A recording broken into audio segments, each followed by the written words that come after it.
Boginja majka se ponovo budi i možemo povratiti naše pravo koje nam pripada rođenje. Čisto, opijajuće zadovoljstvo što smo živi.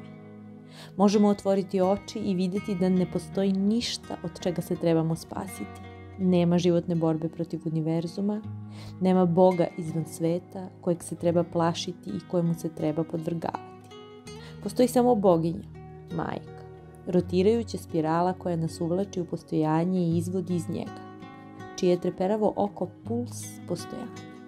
Rođenje, smrt, preporod, a smeh joj odzvanja i juri kroz sve i nalazi se samo ljubav.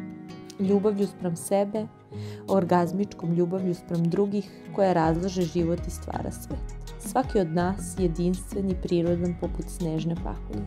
Svaki zvezda, njezino dete, njezin ljubavnik, njezin ljubljeni i njezino jasno.